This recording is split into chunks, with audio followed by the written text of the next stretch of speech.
কারবালার প্রান্তরে যখন চলে গেল 9 মুহররম, কত মুহররম?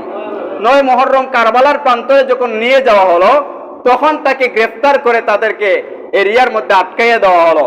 তখন এই এলাকার মধ্যে তাবু টাঙ্গাইয়া ইমাম হুসাইন রাদিয়াল্লাহু তাআলা আনহু ওনার পরিবার বর্গকে নিয়ে এই জায়গার মধ্যে তাবু টানাইয়া বসে রইলেন। এবং রাত্রি যখন হয়ে গেল, তখন আল্লাহর কাছে আহাজারি এবং রোনাজারি করতে শুরু করেন হযরত ইমাম হুসাইন রাদিয়াল্লাহু তাআলা আনহু। হঠাৎ করে চমকাইয়া উঠলেন, একটা স্বপ্ন দেখলেন। ইমাম হুসাইন রাদিয়াল্লাহু তাআলা আনহু স্বপ্ন দেখলেন যে আল্লাহর রাসূল সাল্লাল্লাহু আলাইহি সাল্লাম ওনাকে বলতেছেন যে, আমার প্রিয় নাতি, কলিজার টুকরা, তুমি অচিরেই আমার সাথে সাক্ষাৎ করতে যাচ্ছ।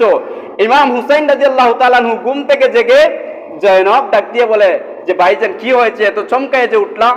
ইমাম হুসাইন রাদিয়াল্লাহু তাআলা আনহু বলতে লাগলেন যে, বোন, আমি দেখতেছি, আমি স্বপ্নে যুগে দেখলাম রাসূলুল্লাহ সাল্লাল্লাহু আলাইহি সাল্লাম জান্নাতের মধ্যে জান্নাতি শরবতের পেয়ালা হাতে নিয়ে আমার জন্য অপেক্ষা করতেছেন যে, হুসাইন তুমি অবশ্যই অচিরেই খুবই নিকটে হয়ে গেছে, তুমি আমার সাথে তুমি সাক্ষাৎ করে নিবা। সুবহানাল্লাহ। ইমাম হুসাইন রাদিয়াল্লাহু তাআলা আনহুর স্বপ্ন দেখার পরে জয়নব কেঁদে কেঁদে বলতে লাগলেন, ভাইজান আমাদের কি হবে? ইমাম হুসাইন রাদিয়াল্লাহু তাআলা আনহু বলতে লাগলেন যে, বোন, আমি যখন চলে যাব তখন তোমাদের জন্য হেফাজতকারী একজন আছেন, তিনি কে? আল্লাহ। আল্লাহ ছাড়া কেউ হেফাজত করতে পারে? পারে না। পরের দিন সকালবেলা ফজরের নামাজটা ইমাম হুসাইন রাদিয়াল্লাহু তাআলা আনহু কারবালার প্রান্তরে আদায় করেছেন। কোথায় আদায় করেছেন? কারবালার প্রান্তরে। ঐতিহাসিকরা বলেন যে ইমাম হুসাইন রাদিয়াল্লাহু তাআলা আনহু যখন ফজরের জামাত পড়াইতেছিলেন, তখন ইয়াজিদের যে শয়তানরা ছিল, সীমার যতরা তাদের এই সৈন্য সামন্ত ছিল, সবাই ইমাম হুসাইন রাদিয়াল্লাহু তাআলা আনহুর পিছনে একটাতা করে তারা নামাজও পড়েছে। জি, নামাজও পড়েছে। তাহলে আপনার আমার এখান থেকে বিশেষ শিক্ষা নেওয়া উচিত যে যারা শয়তানি করে তারা নামাজ পড়ে। কি করে? নামাজও পড়ে। এই যদি ইমাম হুসাইন রাদিয়াল্লাহু তাআলা আনহুর গায়ে হাত তোলার মতো দুঃসাহস কারো হয় নাই, এই রকমের দুঃসাহস করনেওয়ালা কাফেররাও ইমাম হুসাইন রাদিয়াল্লাহু তাআলা আনহুর পিছনে একটাদা করে ফজরের নামাজ পড়েছে। কোন নামাজ? ফজরের নামাজ। আরেকটা জিনিস বলে রাখা উচিত, আমাদের দেশে মানুষেরা 5 ওয়াক্ত নামাজের মধ্যে সবচাইতে কষ্টদায়ক যে নামাজ, সেটা হচ্ছে ফজরের নামাজ। কথা বুঝেন নাই? 5 ওয়াক্ত নামাজের মধ্যে 4 ওয়াক্ত নামাজ দেখা যায় পাক্কা মুসল্লি, কিন্তু ফজরের সময় পাওয়া যায় না। এরপরেও এই কঠিন সময়ে কঠিন নামাজের সম্মুখীন হয়ে কাফেররা, এই মুনাফিকরা, তারা কারবালার প্রান্তরে ইমাম হুসাইন রাদিয়াল্লাহু তাআলা আনহুর ইক্তেদাতে তারা ফজরের নামাজ পড়েছে। তাহলে বোঝা গেল তারা সাধারণ কোনো মুনাফিক নয়, এরা সর্বকালের নিকৃষ্ট মুনাফিক। এরা নিকৃষ্ট মুনাফিক। আর মুনাফিকদের জন্য আল্লাহ তাআলা জান্নাতের সর্বনিকৃষ্ট জাহান্নাম তাদের জন্য রেখেছেন। ইন্নাল মুনাফিকিনা ফিদ দারকিল আসফালি মিনান নার। মুনাফিকদের জন্য আল্লাহ তাআলা ভয়ঙ্কর জাহান্নাম তাদের জন্য আল্লাহ তাআলা তৈরি করেছেন। নাউযুবিল্লাহ। মুসলমানদের মধ্যে যারা আমলিয়ত মুনাফিক আছে, এরা একসময় হয়তোবা জান্নাত পেতে পারে, কিন্তু যারা আকীদাগত মুনাফিক আছে, যারা আল্লাহর রাসূল সাল্লাল্লাহু আলাইহি ওয়াসাল্লামের সাথে মুনাফিকি করে, তাদের পরিবারের সাথে যারা মুনাফিকি করে, এরার কোনো মাফ নাই। এরা কোনোদিন জান্নাতে যাবে দূরের কথা, তাদেরকে কোনোদিন জাহান্নামের মধ্যেও হালকা আযাব দেওয়া হবে না। তাদের মধ্যে জাহান্নামের সর্বাপেক্ষা সবচাইতে কঠিন শাস্তিটা জাহান্নামের মধ্যে তাদেরকে দেওয়া হবে, যারা আকীদায় মুনাফিকি। যারা কি? আকীদায় মুনাফিকি যারা। আর মুসলমানদের যারা টুকটাক মুনাফিকি করে, যারা করে, তো মুসলমানের মাঝে আছে না? আমরা সুন্নিরার মাঝে কেউ আছে না মুনাফিকি করে? এরাও একসময় জান্নাত পাইতে পারে, এরা জান্নাত পাইতে পারে। এরা আকীদাগত মুনাফিক না হওয়ার কারণে এরা নাজাত পাইতে পারে, কিন্তু যারা আকীদাগত মুনাফিক, এরা কোনোদিন নাজাত পাবে না। এদের জন্য নির্ধারিত করা জাহান্নাম, এরা জাহান্নামেই যাবে। এই জন্য কারবালার প্রান্তরে তারা নামাজ আদায় করলো। এরপরে অসংখ্য ইতিহাস আছে। আপনারা জানেন যে ছোট্ট শিশু পানি পান করতে চেয়েছিল। এই যে নদীটা ছিল কারবালার প্রান্তরে, যে ফুরাত নদী, এই নদীটা তারা ঘেরাও করে নিয়েছে যে মুসলিম পরিবারের কোনো মানুষ এখান থেকে পানি পাইবে না। আর এই যে ফুরাত নদী ছাড়া এই এরিয়ার মধ্যে কোনো পানিও ছিল। মরুভূমিতে কোনো পানি থাকে? পানি থাকে না। তো এই নদীটাকে তারা ঘেরাও করে ফেললো যে ইমাম পরিবারের লোকেরা কেমনে তারা পানি খায়, যারা কেমনে তারা খাবার খায় দেখি। এরকম ঘেরাও করার পরে ইমাম হুসাইন রাদিয়াল্লাহু তাআলা আনহু ছোট্ট বাচ্চা আলী আসগর, আপনারা জানেন এই ইতিহাস, উনাকে নিয়ে যাওয়া হলো যে পানি আনার জন্য। পানি তো দেয় নাই, একটা বিষাক্ত তীর তার বুকের সিনা দিয়ে ঢুকাইয়া তাকে হত্যা করে ফেলেছে।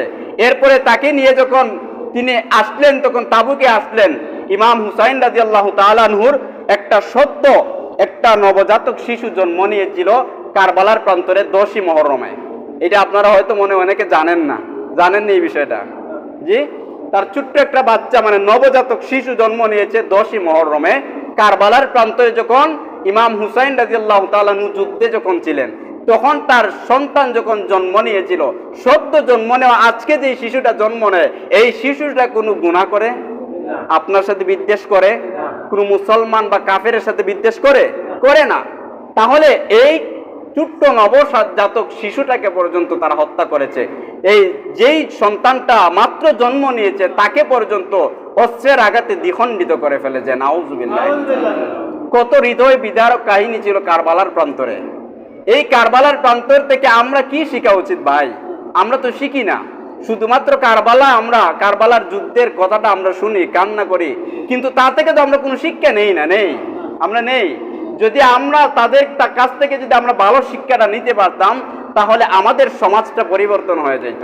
আমাদের সমাজের মধ্যে কোনো অনৈতিক কাজ হইতো না, আমাদের মধ্যে হিংসা বিদ্বেষ থাকতো না।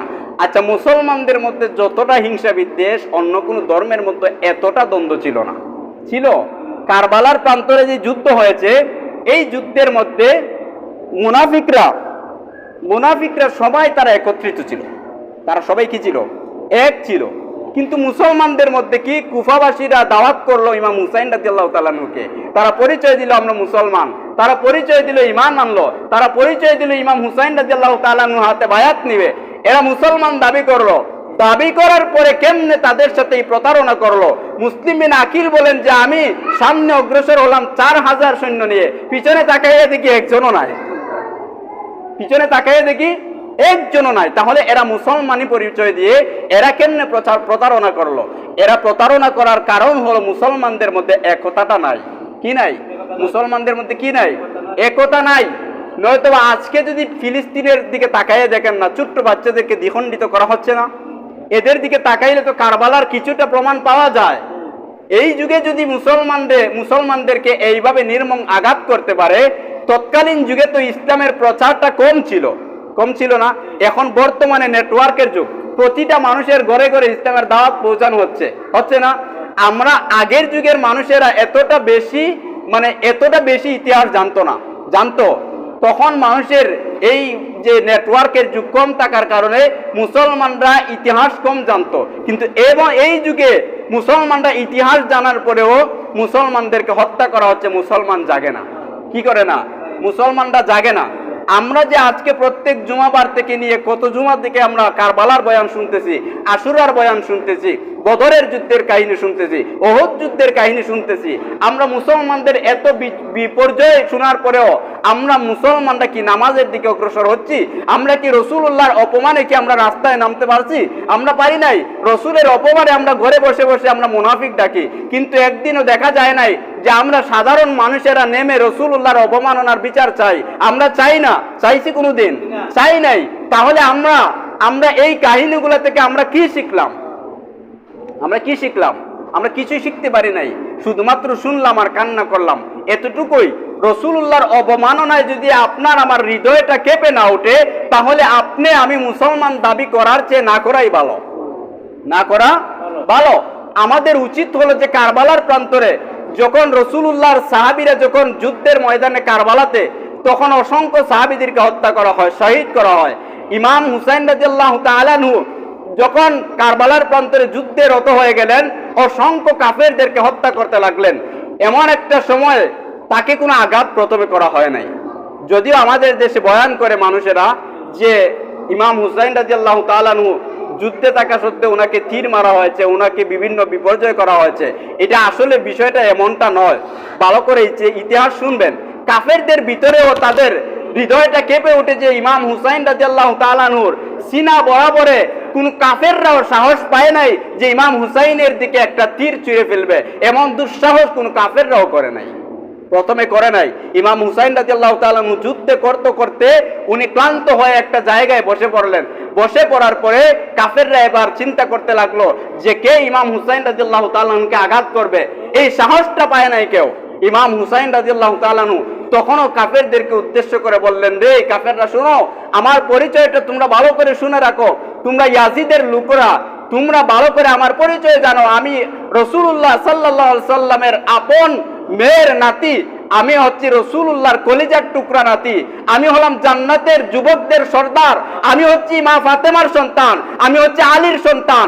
আমি হচ্ছি এই যুগের সর্বশ্রেষ্ঠ যুবকদের সন্তান। আমি এই অতএব তোমাদের দুঃসাহস যেন না হয় যে আমার প্রতি তোমরা আঘাত না করো। এতটুকু পর্যন্ত বলার পরেও কাফেররা তারা ক্লান্ত হয় নাই। তারা রাসূলুল্লাহর নাতি ইমাম হুসাইন রাদিয়াল্লাহু তাআলা আনহুকে হত্যা করবেই। তখন সীমার যে শয়তানটা ছিল, এই শয়তানটা লক্ষ্য করলো যে রাসূলুল্লাহর নাতি যখন ক্লান্ত হয়ে বসে আছেন, এমন সময় তার সিনার মধ্যে গিয়ে বসে পড়েছে। নাউযুবিল্লাহ। সবাই বলেন না নাউযুবিল্লাহ। মুসলমানে আওয়াজ দিয়ে কথা বললেন। কারবালার ঘটনা শুনলে আমাদের হৃদয়টা কেঁপে উঠে, কেঁপে উঠে না? তাহলে জুড়ে বলবেন, তাহলে বোঝা যাবে আপনাদের ভিতরে কারবালার চেতনা আছে। প্রত্যেকটা মুসলমানদের হৃদয় থেকে কারবালা মুছে দেওয়ার মতো নয়। কারবালা মুসলমানদের ইমানের একটা তেজ সৃষ্টি করার একটা ঘটনা। কারবালা শুধুমাত্র একটা ইতিহাসই নয়, কারবালা মুসলমানদের ইমান জাগরণ করার একটা ইতিহাস। যদিও আমরা মনে করি যে সাধারণ একটা বিষয়, সাধারণ কোনো বিষয় নয়। ইমাম হুসাইন রাদিয়াল্লাহু তাআলা আনহুর সিনার মধ্যে যখন বসে পড়লো সীমার নিষ্ঠুর কাফেরটা, এই কাফেরের মতো আর কোনো নিকৃষ্ট কাফের এই পৃথিবীতে আর কেউ নাই। আছে? আছে? নাই। কেন নাই? কাফেররা তো একটা দুইটা সৈন্য তখন ছিল না। কারবালার প্রান্তরে হাজারো হাজারো ইয়াজিদের সৈন্যরা ছিল, কিন্তু কোনো কাফেররাই সাহস পায় নাই ইমাম হুসাইনের দিকে একটা তীর পর্যন্ত ছুঁড়ে ফেলবে। এমন দুঃসাহস কোনো কাফেরেরও হয় নাই, সাহস করতে পারে নাই। অথচ এই শয়তানটা রসুলের নাতি ইমাম হুসাইন রাদিয়াল্লাহু তাআলা আনহুর সিনার মধ্যে বসে পড়েছে, যেই সিনার মধ্যে রাসূলুল্লাহ সাল্লাল্লাহু আলাইহি সাল্লাম সর্বক্ষণ তিনি চুম্বন খাইতেন। সুবহানাল্লাহ বলেন। আমার আলোচনা বুঝেন না আপনারা? সুবহানাল্লাহ বলতে এত দেরি হয়ে গেল। রাসূলুল্লাহ তার আপন নাতির সিনায় চুমো খাইতেন, কপালে চুমো খাইতেন, মানে অসংখ্য অঙ্গের মধ্যেই তিনি চুম্বন খাইতেন। তখন রাসূলুল্লাহর নাতি ইমাম হুসাইন রাদিয়াল্লাহু তাআলা আনহু তখনও বলতেছেন যে ইয়াজিদের সৈন্যরা, তোমরা শুনো, আমাকে একটা সুযোগ দাও, আমি অন্তত কি ইয়াজিদের সাথে দুইটা কথা বলি। হয়তো যদি তার যদি কথাবার্তা যদি সঠিক হয়, সে যদি সঠিক পথেই থাকে, আমি ইমাম হুসাইন, আমি কথা দিলাম আমি তার হাতে বায়াত নিব। তারপরে তোমরা আমাকে হত্যা কইরো না। যদি তোমরা ইয়াজিদের দরবারে নিয়ে যাওয়ার পরে আমি ইমাম হুসাইন যদি ইয়াজিদের সাথে আমি যদি আপোষ না করি, যদি তার হাতে বায়াত না হই, তার কথার সাথে যদি আমার কথা না মিলে, তাহলে আমি অন্য কোথায় চলে যাব। তারপরেও আমাকে তোমরা হত্যা কইরো না। আমাকে অন্ততপক্ষে এই সুযোগটা দাও। আমি অন্ততপক্ষে ইয়াজিদের আসনের কোনো এরিয়ায় থাকবো না, আমি অন্ততপক্ষে অন্য এরিয়ায় চলে যাব। তারপরেও ইয়াজিদের সাথে আমি আপোষ করব না। যদি সে সত্যের উপরে থাকে, তাহলে তার সাথে আমি বায়াত নিব। এতটুকু বলার পরেও নিষ্ঠুর কাফেরটা তাকে এই সুযোগটা দেয় নাই। ইমাম হুসাইন রাদিয়াল্লাহু তাআলা আনহু তখন তাকে এই তার মস্তক থেকে আলাদা, তার কল্লাটা আলাদা করে দেওয়া হলো। এরপর হাসি ঠাট্টা করা হলো এবং সীমারে এই কল্লাটাকে দামেস্কের মধ্যে নিয়ে গেল, ইয়াজিদের রাজদরবারে নিয়ে দিল। এবং ইয়াজিদ সে হাসতে হাসতে বলতে লাগলো যে আমি আজকে ইমাম হুসাইন রাদিয়াল্লাহু তাআলা আনহুর কল্লাটা আলাদা করে আমার পূর্বপুরুষের, যেভাবে বদরের প্রান্তরে আমার পূর্বপুরুষকে হত্যা করা হয়েছিল, যেভাবে মুসলমানরা বদরের প্রান্তরে মুসলমানদেরকে বিপর্যয় করেছিল, আজকে ইমাম হুসাইনের কল্লা আলাদা করে তার প্রতিশোধ নিলাম। জোরে বলেন না নাউজুবিল্লাহ। আপনারা ইতিহাস জানেন, বদরে যুদ্ধ হয়েছিল মুসলমানদের প্রথম যুদ্ধ। বদরের প্রান্তরে প্রথম যুদ্ধ কোনটা হয়েছিল? বদরের যুদ্ধ। বদরের যুদ্ধের মহানায়ক ছিল এই আবু জাহেল। কে ছিল? আপনারা জানেন ইতিহাস, কাফেরদের মধ্যে সবচেয়ে শক্তিশালী যে কাফেরটা ছিল তার নাম ছিল আবু জাহেল। আবু জাহেল ছিল শক্তিশালী, মানুষ ভয় পাইতো। সাধারণ কোনো মানুষ তার দিকে তাকাইতো না, সাধারণ মানুষ তার দিকে তাকাইতো না। অথচ এই আবু জাহেলকে হত্যা করা হয়েছিল বদরের প্রান্তরে দুইটা ছোট্ট নাবালেগ বাচ্চা, সুবহানাল্লাহ বলেন, ইয়াজিদকে হত্যা করেছিল কারা? ছোট্ট দুই বাচ্চা, ছোট্ট দুই বাচ্চা, তারা এই আবু জাহেলকে হত্যা করেছিল। এবং আমিরে মুয়াবিয়ার ছেলে ইয়াজিদ বলতেছে যে আমি আমার পূর্বপুরুষের হত্যার বিচার আজকে আমি ইমাম হুসাইন রাদিয়াল্লাহু তাআলা নূর কল্লা আলাদা করে তার প্রতিশোধ আমি নিলাম। নাউযুবিল্লাহ। এ হচ্ছে সর্বকালের একটা নিকৃষ্টতম মুনাফিক ছিল, নয়তো এমন কথা বলতে পারে না। শুধুমাত্র এতটুকুই নয়, ইমাম পরিবারের আরো যারা সদস্যরা ছিল তাদেরকে বন্দী করে ইয়াজিদের দরবারে নিয়ে যাওয়া হলো। এবং একটা বৃদ্ধ সাহাবী ছিল, এবং বৃদ্ধ সাহাবী ছিলেন, এই বৃদ্ধ সাহাবী এই কথাগুলো শুনে উত্তেজিত হয়েছিলেন। তারপরে উনি কিছু বলেন নাই।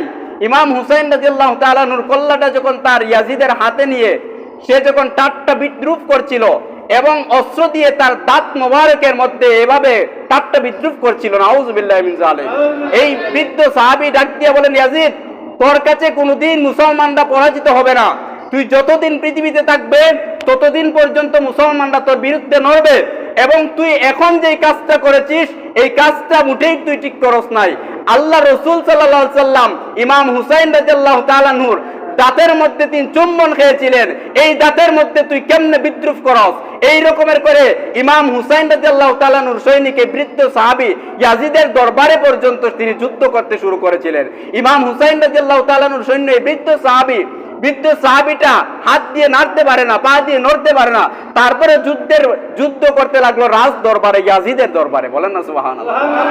মুসলমানদের পাওয়ারটা খুবই বেশি ছিল, মুসলমানদের পাওয়ার এখনো আছে যদি ইমানটা মানুষ ঠিক করতে পারে। মুসলমানদের ইমানের তেজটা বাড়ে না, তার কারণেই মুসলমানদের শক্তিটা মানুষ পাইতেছে না। এর কারণেই আমরা মুসলমানরা বিপর্যয় হয়ে আছি, আজকে মুসলমানরা লাঞ্ছিত হয়েছে। কারবালার যুদ্ধের কথা মানুষ ভুলে গিয়েছে, এই জন্য মুসলমানরা আজকে শক্তি পাইতেছে না। যদি কারবালার যুদ্ধ থেকে মুসলমানরা শিক্ষা নিত তাহলে আজকেও মুসলমানরা গর্জে উঠতো না? গর্জে উঠতো না আজকে? তো আমরা মুসলমানরা কারবালা থেকে আমাদের সহি আকীদা নিতে হবে যে মুসলমানরা ছিল সঠিকভাবে। এবং কারবালার যুদ্ধটা কেন হয়েছিল আমরা বলেছিলাম গতদিনে, যে কারবালার যুদ্ধ হওয়ার একটা মাত্র কারণ ছিল খেলাফত। কি ছিল? খেলাফত। এই খেলাফতের কারণে কারবালার প্রান্তরে যুদ্ধ হয়েছিল। বাকি